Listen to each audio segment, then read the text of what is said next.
Our next panel discussion is Invest Yukon, building our mining ecosystem from exploration to production. I'd like to introduce Thomas Horton. Thomas is the co-chairman of the Association of Mining Analysts here in the UK, and he will be the moderator for this panel discussion. Thomas.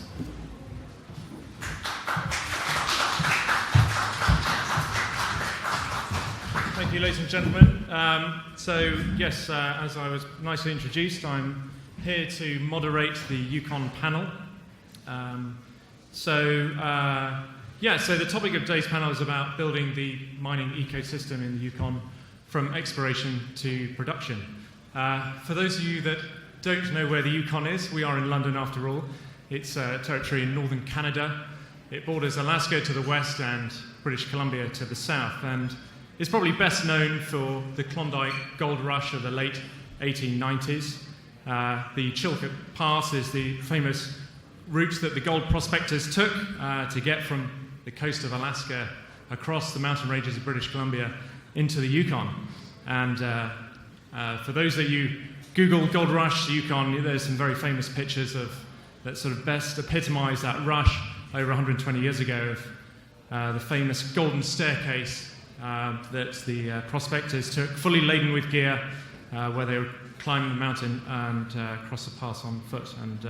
And then also, once they got to Whitehorse in the south of the Yukon, they would get on the paddle steamers, again fully laden with all their prospecting equipment, and take the paddle steamers north to Dawson City. So Dawson City was the centre of the Klondike Gold Rush. But the Yukon has seen many mining cycles since then, and thankfully accessing the Yukon is a lot easier now than it was back then.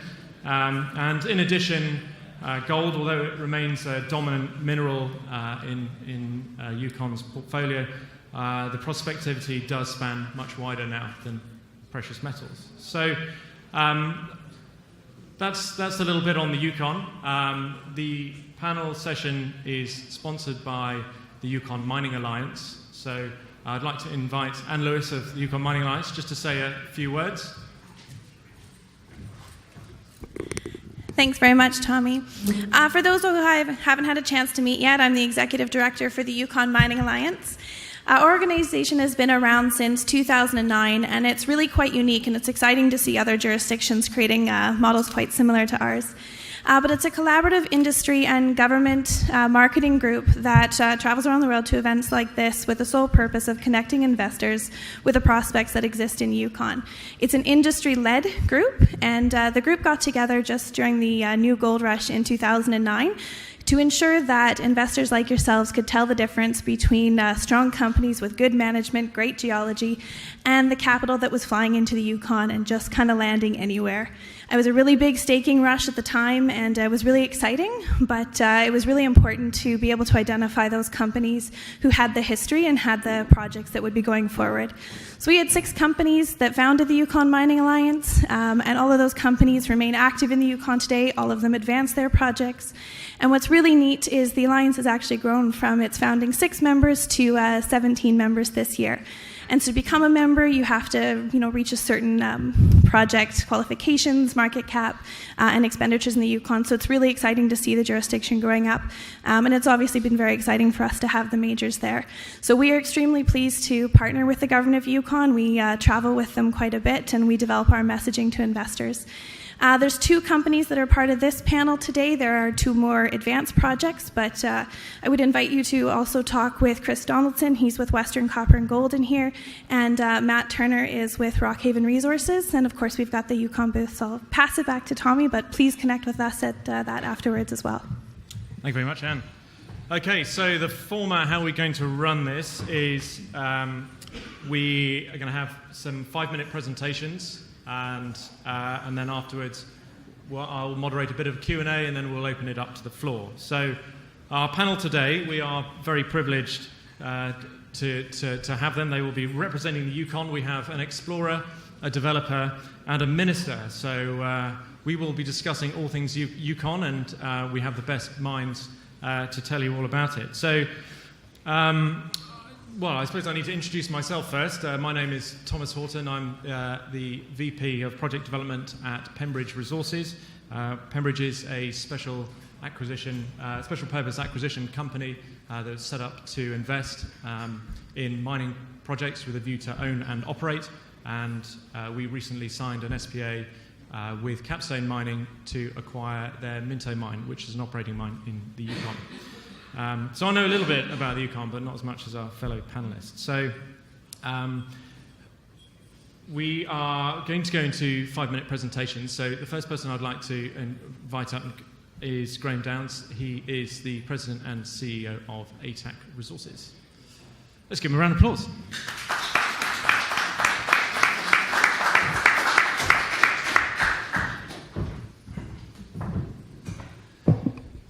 Thank you very much. Can everyone hear me? There we go.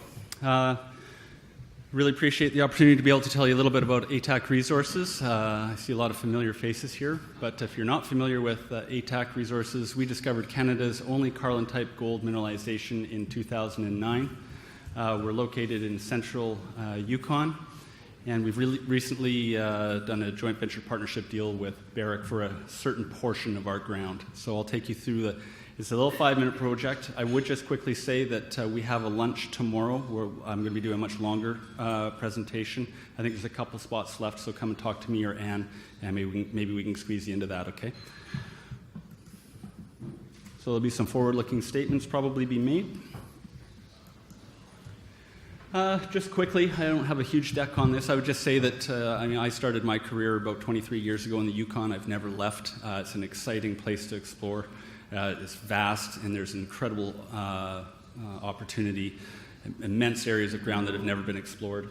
You've got Doug Goss there on the left, going to the right, who's been in Yukon for a very long time, M&A lawyer. Julia Lane, our VP Exploration. Ian Talbot, our COO. And then Ed Cope, who was the VP North American Exploration for Barrick for 20 years. He's come on as a technical advisor. As soon as he retired, I gave him a call. So he gives us a lot of insight, and myself. So we have a number of other great board members. Take a look on our website or come tomorrow. Capital structure.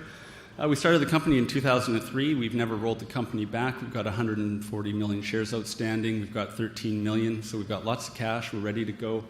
You can see that there's a Barrick ownership there at 19.9. When we did the partnership deal last spring, they came in for 8.3 million, and you'd also see that Agnico Eagle is a shareholder. Strategic asset in a top-tier jurisdiction. I think we all know that the Yukon is a very friendly place to work, and you can get things done, permitted, and a testament to that, which we'll talk about in the panel, is we've just received a conditional approval for a 65-kilometer road out to our western end of our project. So you can build mines in the Yukon, and you can get roads to those mines.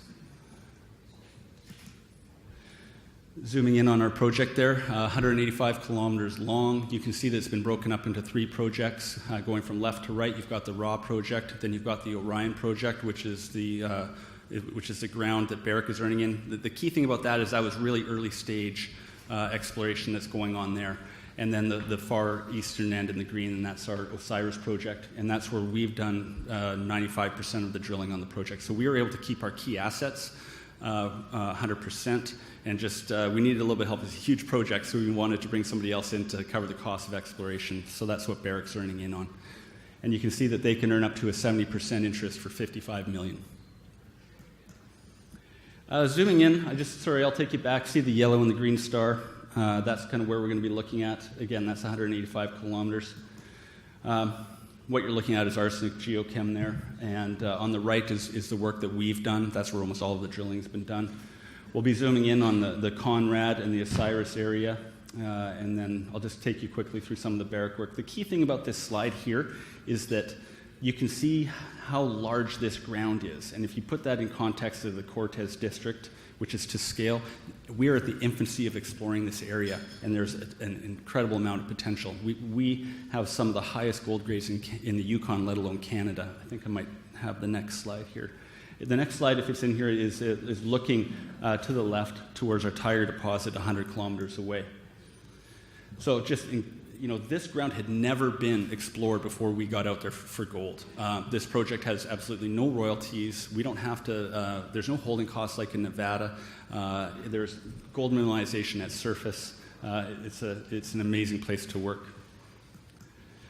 I'm probably going to have to go pretty quick here, but the one thing I'd take you on is basically what we're going to be doing in 2018 is following up on 12 meters at 20 grams, completely wide open to the west on Conrad. Sunrise, 15 meters of almost half an ounce, completely open. We've only done 200 meters strike length on that. It's just that there's a lot of potential out here. Again, that's zooming in on the Conrad, a lot of potential moving out to the east as well. So, we're going to be starting up drilling in about 3 weeks, so keep an eye out for news, lots of news. This is our largest drill program with Barrick since 2012. Again, Sunrise at depth, high grade, completely open. Come back, we'll be around all today and tomorrow. We can go into this in more detail. You've got Barrick coming in. That's the area, about 60 kilometers long. They'll be doing 10,000 meters. Last year, they only did stratigraphy holes. They just wanted to learn the geology. This year, Barrick's going to be spending $6.5 million, 12,000 meters, only looking for gold, whereas last year they wanted just to learn and do the science about the geology. So lots going on there. What you see there on the slide is that before we did the joint venture with Barrick, we ourselves hit gold mineralization. 20 grams over 8.5 meters, almost 3 over 61. So they're going to be focusing their drilling in and around there in this area closer to the gold. So a lot of potential. Why ATAC? Lots of drilling. We've got high grade. We've got the road access permitting going on. We've got initial access conditional approval. And it's a strategic project in a safe jurisdiction. So lots of news. Thank you.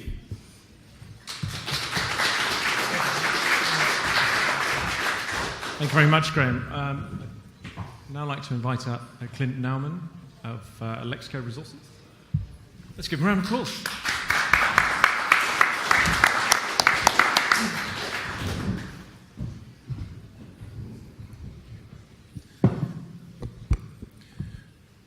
Okay, is the screen working here or not? Guess not. Okay, so let's just quickly go through half a dozen slides here. My name's Clynton Nauman. I'm the CEO of Alexco. So we're making this transition from explorer developer to developer producer as we speak. We're in the Yukon, and it's actually one of the few jurisdictions in the world where you can confidently plan to move a project through development into production. So I've got this normal statement. So we are a high grade, we're going to be a high grade silver producer. We'll be the only primary silver producer in Canada. And in fact, we're one of sort of a dying breed, right? There's not too many primary silver producers left, that being people that derive more than 50% of their revenue from silver. We'll have competitive costs. Capital to get in production here is $27 million.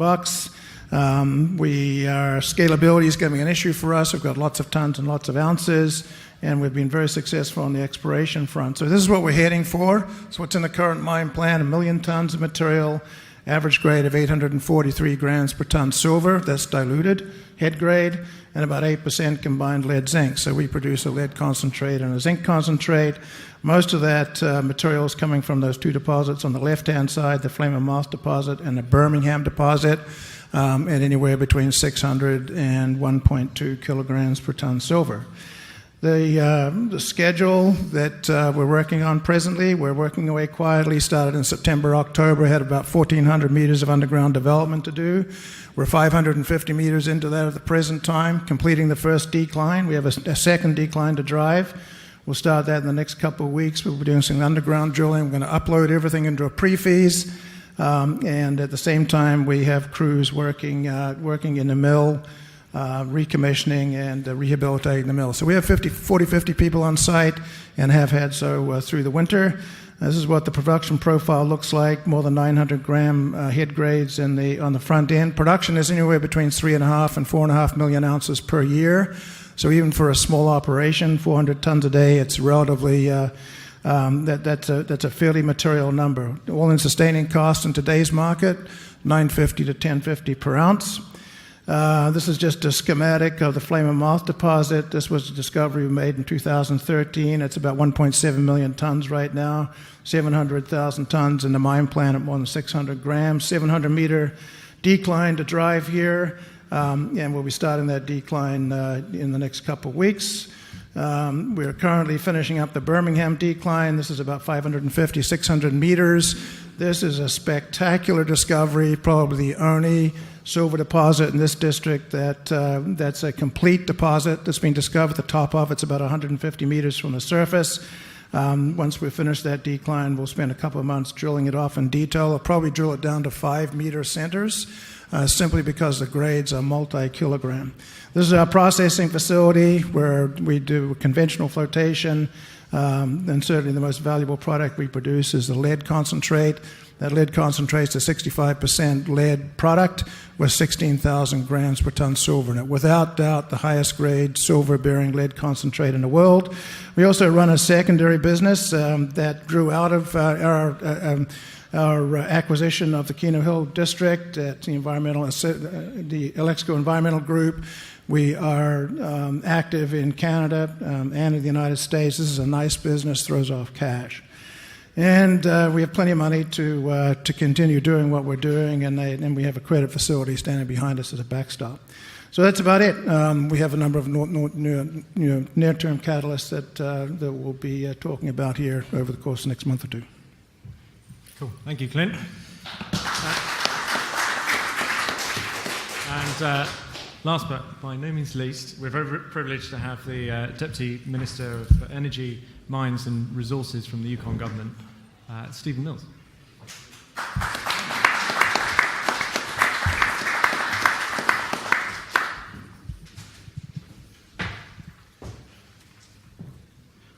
Good afternoon.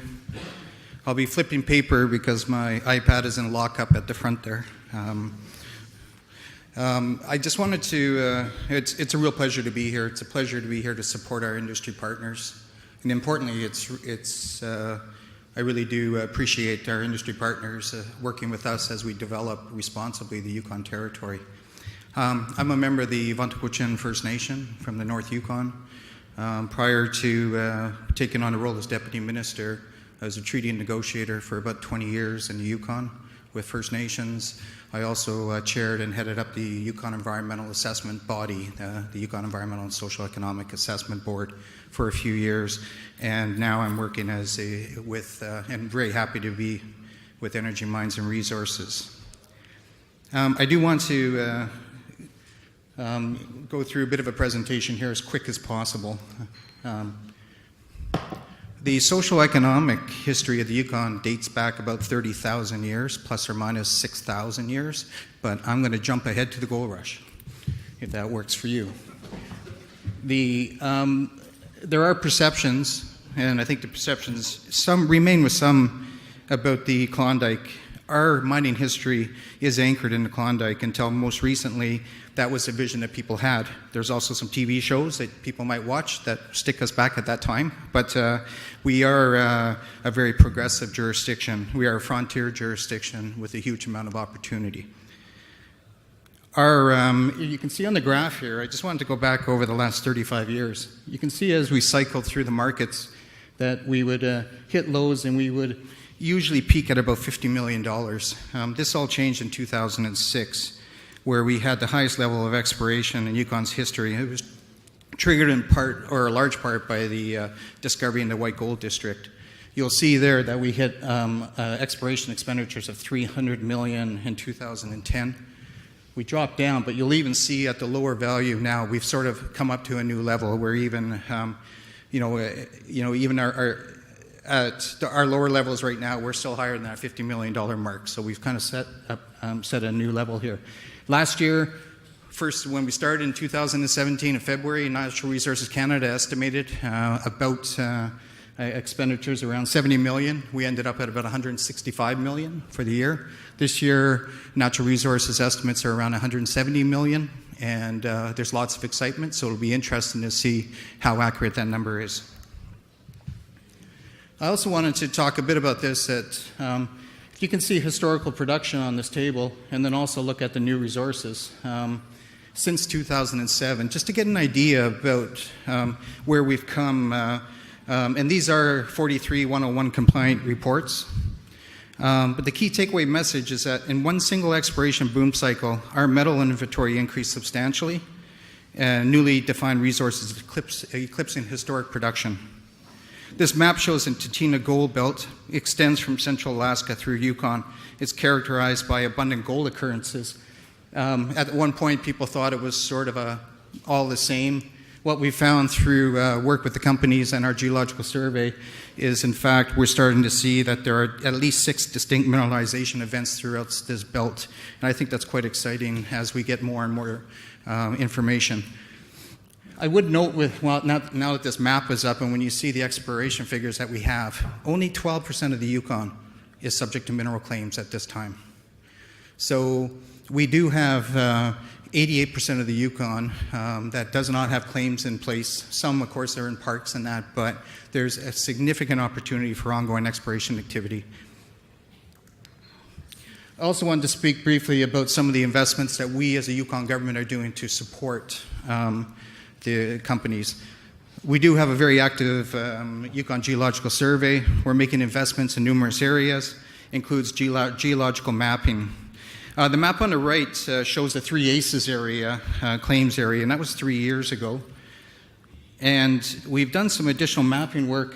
I'll go back here. Yeah, you can. And over the last 3 years, we've done additional mapping work to truly understand more of these the deposits in this area and the faults that play the major role in the mineralization.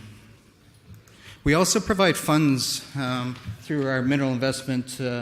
Our mineral exploration program. So we earmark $1.6 million.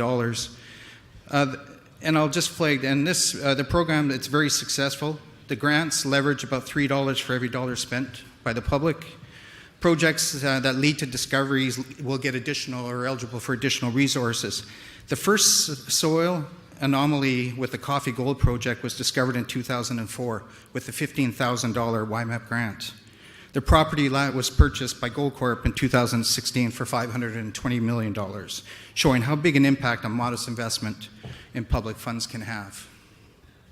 Another funding program we have is our Strategic Industries Development Fund, and that's administered through our government, provides up to $500,000 in leverage funding for industry projects with broad economic benefits. I want to talk about infrastructure because people being far north, people I think have a misconceptions about our infrastructure. In the map that you see here, what we have are the road networks in the dotted lines. In colored lines, you'll see access to the Dawson and Nahanni Ranges, which is a new project, infrastructure project, that the Prime Minister Trudeau announced last year, which is a $500 million investment by the federal government, territorial government, and industry in developing new access into 2 extremely important mineral-rich areas. The map also shows our Yukon's power grid, which most communities are connected to, and some projects have access to at this time. I would also note that we're very close to 3 deepwater ports and connected to our road networks. So we have Stewart, BC, Skagway, and Haines, Alaska.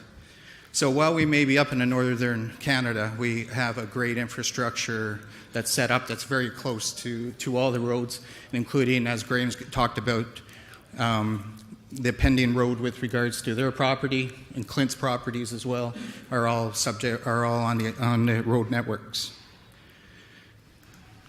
Quickly, I don't want to run out of time, but with regards to First Nations, one of our advantages that we have is 11 of our 14 First Nations have comprehensive land claim agreements. Includes a share in the royalties and a number of other provisions that have allowed First Nations to become truly partners in development. Both these companies have partnerships with the First Nations. Basically, all companies that want to succeed will have relationships with the First Nations. It assists greatly through the assessment regulatory regimes, also helps to secure employees. It also, they have some really active corporations that can assist in a number of the subcontracts.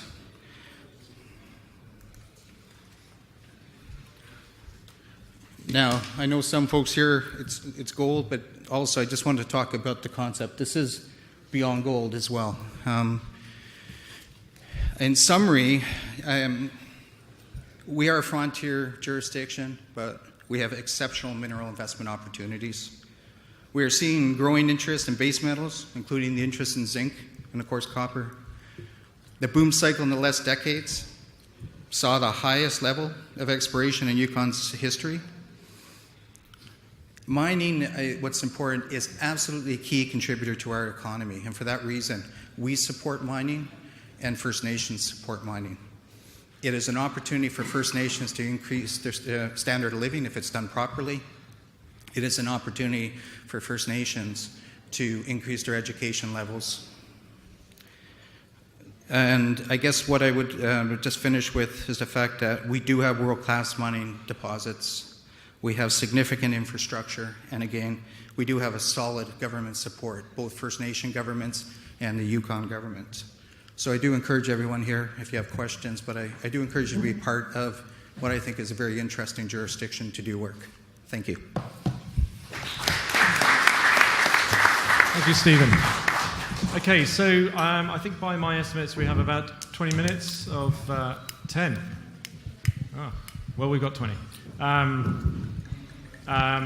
For Q&A. So I'm going to moderate some questions, and then we'll open it up to the floor. So before we go beyond gold, I think first I think we'd all be really interested in ATAC and how the Barrick relationship came about. Did they approach you? Did you approach them? Was it what were they looking for?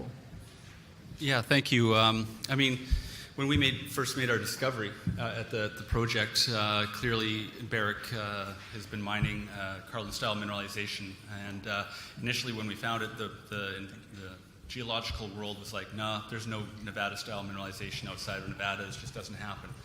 So obviously we had a lot of people up to site.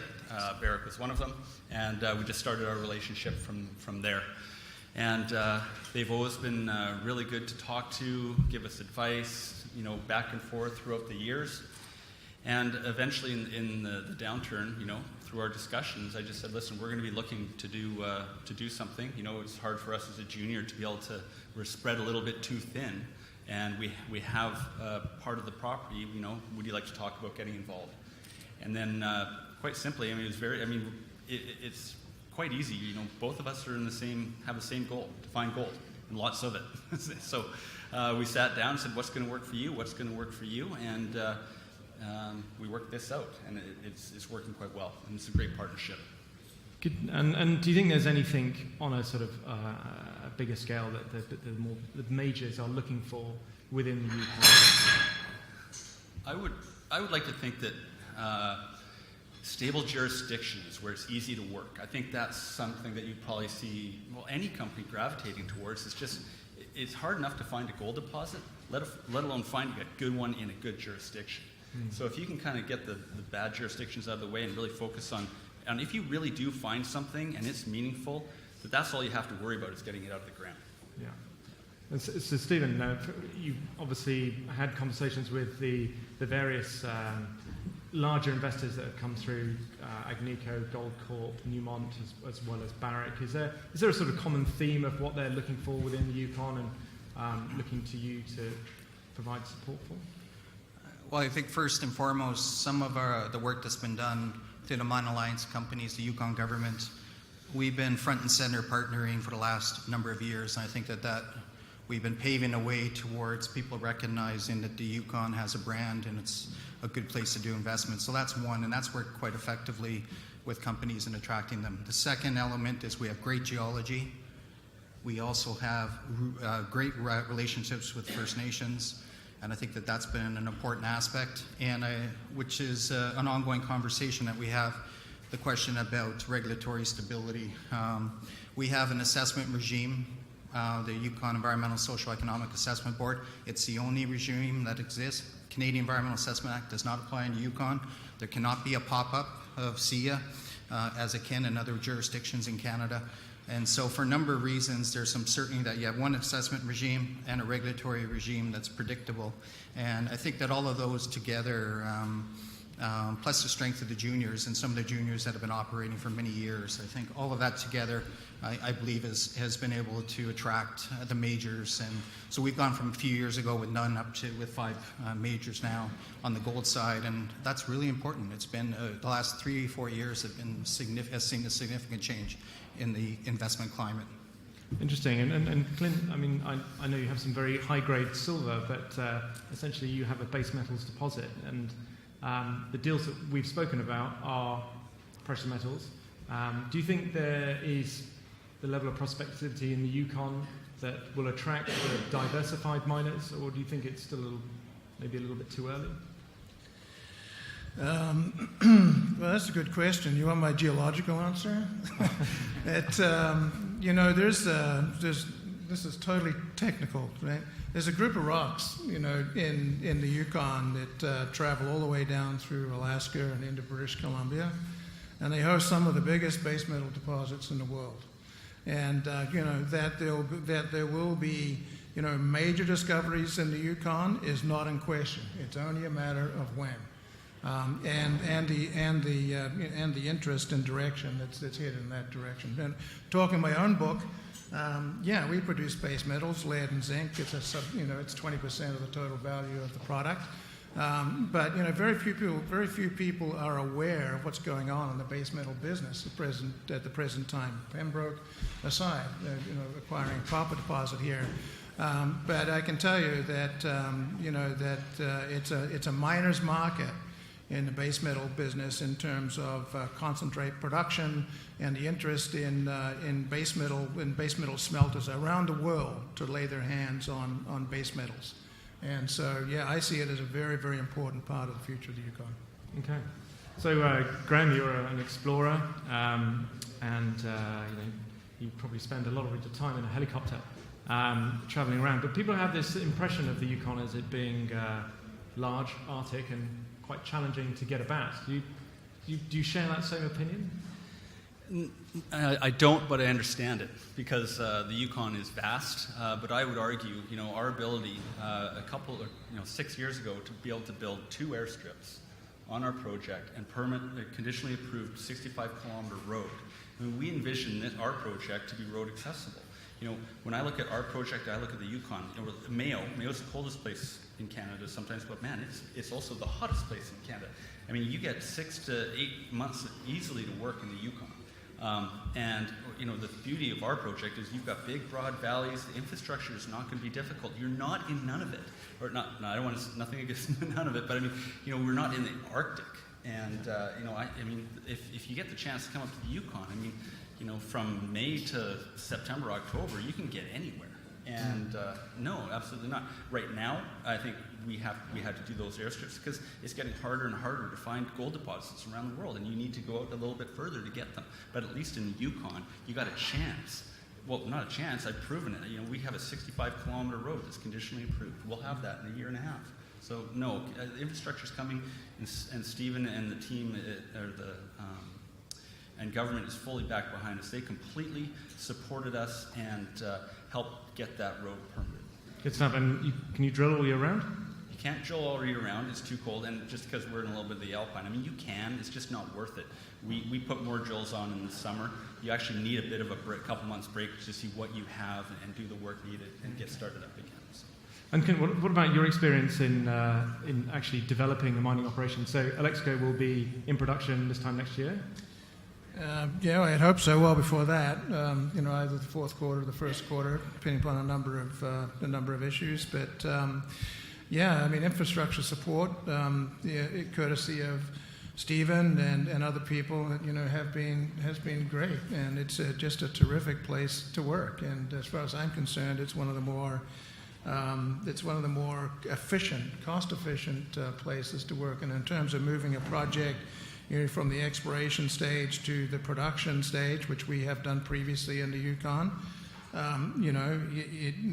we could do it. We did it originally in 3 years, and there are very few jurisdictions in the world where you can achieve that kind of a timeline without compromising any of the environmental, community, or safety components that you're trying to meet. And you haven't had any issues attracting skilled staff at all? You're not planning on pinching any from Minto? This is the person that's operating a mine down the road, right? That's always going to be, hopefully, when the deal closes. There is, we are actually seeing some stress in the labor market. It was not there as little as 3 or 4 months ago. And there's going to be a demand for skills for sure.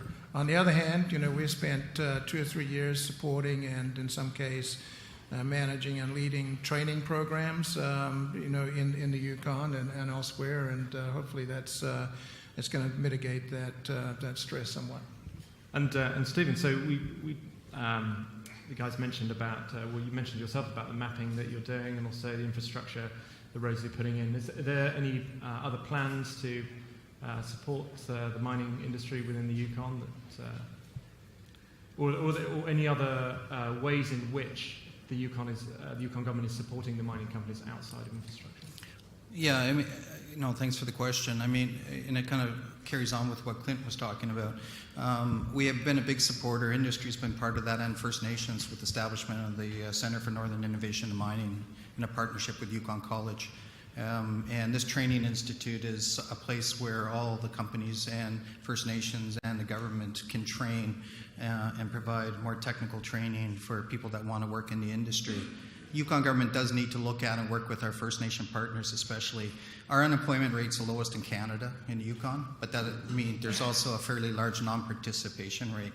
And we do need to continue to work on getting more people into the workforce, and because basically if you want a job, you can get a job, and there's a lot of opportunity that's there. And so this is a real opportunity for us to set a new vision on improving the social circumstances in communities.